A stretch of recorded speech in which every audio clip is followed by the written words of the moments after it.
Jungkook's point of view. I'm hungry. Can you? Deep in her thoughts, she uttered, but her words broke as she flinched when I held her chin while my thumb played with the mole on her lower lip. Before I spoke, I don't need feel hungry.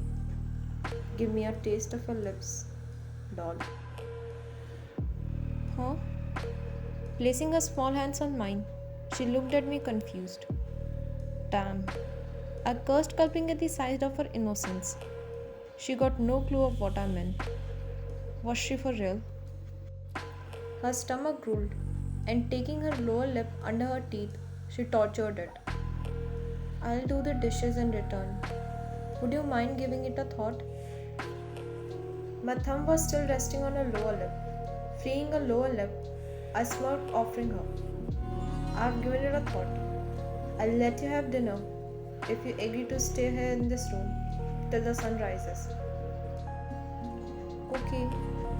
She agreed after impelling my hand off and nodded without even giving it a second thought. She doesn't even know that this room belongs to me. Staying here would mean spending a night with me. I was pleased with the mere thought. Come on then, it's time for dinner, I announced and walked past the bed. Turning back, I glanced at her struggling to make her way towards me. In the center of the room lays the bed. Just opposite to is the door. On your left, it's a glass window, and to your extreme right is the restroom. I explained, earning a true smile from her. Thank you, she muttered, walking following my voice. We were settled on the dining table. The maids walked in with serving trays and served us. Wine was reclining right next to my seat, while the remaining seats were vacant as always. Bless us, O God, bless our food and our drink, since you redeemed us so dearly and delivered us from evil, as you have given a share in this food, so may you give us a share in eternal life. She recited with her hands joined, and I was taken aback. Her words drove me nuts. I wished to bend her over the dining table with her facing out and rip out every ounce of innocence from her. She just prayed as a little one does. She has firm belief in God. What about the devil? I snickered. Evil is right next to you, doll. Are you done with the prayer? I didn't hear you pray. Shall we start? Her soft voice was calming and lilting. Yeah, done. Devorin. Those words just slipped out even before I knew. I should have confessed that I wasn't the kind to believe in God. But it didn't. Why? I had my dinner watching how amusing she was, her hairs falling on her face, annoying her. I so wished to hold that hair in a firm grip, making her throw her hat back in pleasure. Focus, I commanded myself before getting up from the chair. Done? I questioned. She nodded, wiping the sides of her lips. Kitchen? She inquired, sliding off the chair. Stay glued, I instructed her before taking the dishes from her. Walking and entering the kitchen, I placed the dishes in the sink. I looked at the maids who were glaring at me with wide eyes, probably because it was the first time I placed the dishes where they belonged. Eyes on the ground, I commanded in a heavy, authoritative tone. Their heads were immediately shot down. Let's get you cleaned first. I held her hand to bring her to my room. Getting back inside my room, I passed her a fresh pair of shorts and a tee.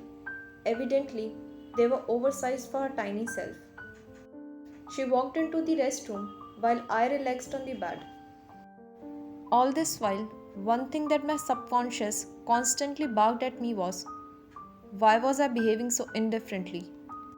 I got no clue other than the fact of the way her pure eyes drop and rise at my word. They were enough to get my beast out of control. There was something in her I had never seen in a girl before. That innocence, the way she would tremble at the slightest fright, the way she tortured her lips in nervousness, the way she got jumbled at my lusty remarks. all of it just took the best out of my desires. This this shot is loose.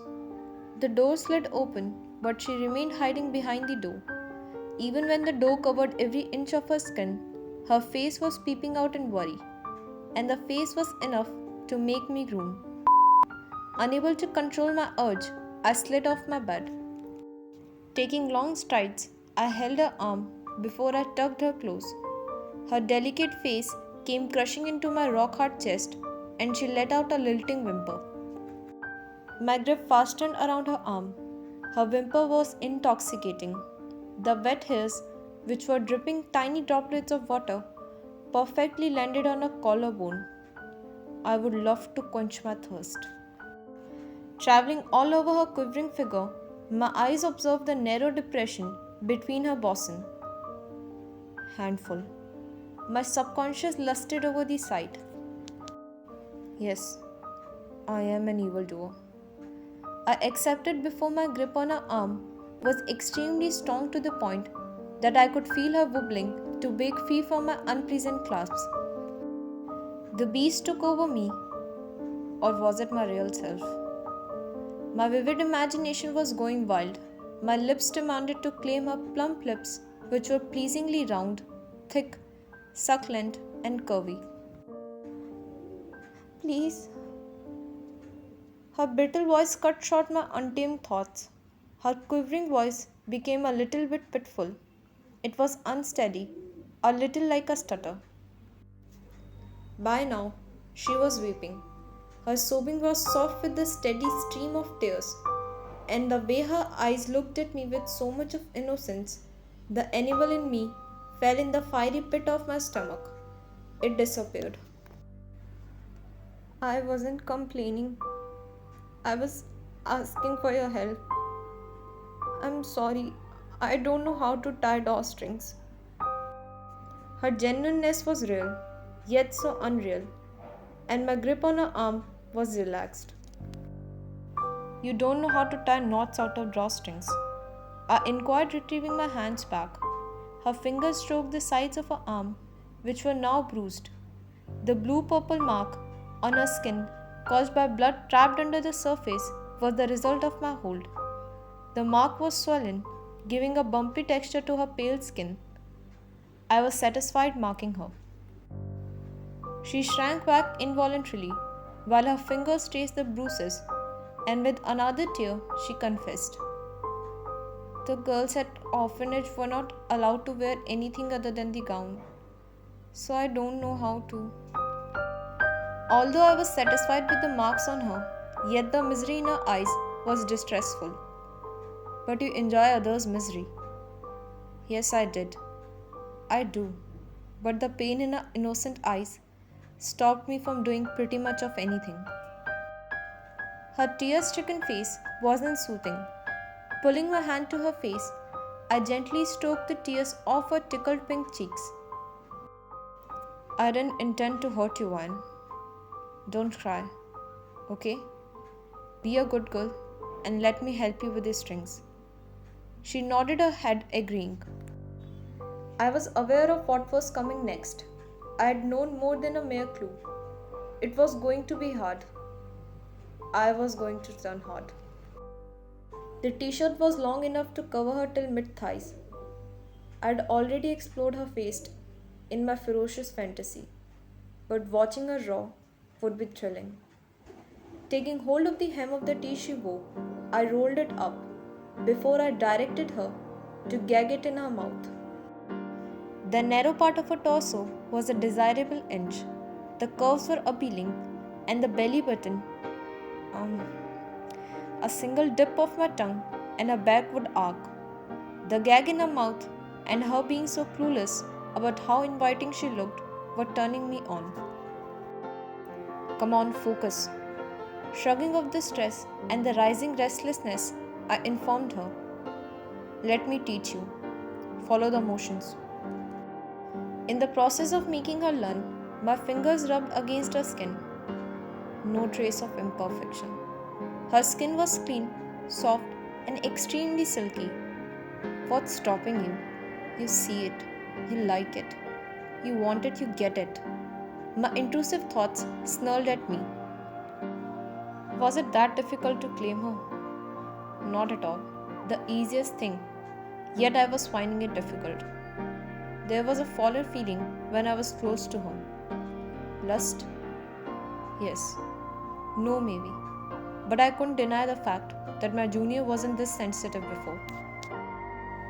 Then, her muffled, feathery voice snapped me out of my engrossed thoughts. Yeah, it's done, I informed, removing the gag from her pretty little mouth. Will you mind telling me the time? Her doe eyes rose towards me in request. It's past 9. Can I go to sleep? I'll have to wake up early tomorrow. She solicited, playing with the hem of the tea. She's keeping her promise to leave before the sun rises. Will I let that happen? Never. How far is your home? I inquired, holding her hand and settling her on the bed. I don't know which city I am in. Her eyes were tense and nervous. She struggled to keep her focus on anything. She didn't know. Had she by chance lost her memory? Unable to think as clearly or quickly as I normally do, I answered her. Seoul. You're in Seoul. You don't remember traveling to the state? Her clutch on the bed was fastened immediately, and her hair stood on end. She was shaking like a leaf. A clear, salty liquid shined on her forehead before her quivering voice came shaky and a little unclear. I was sold to someone.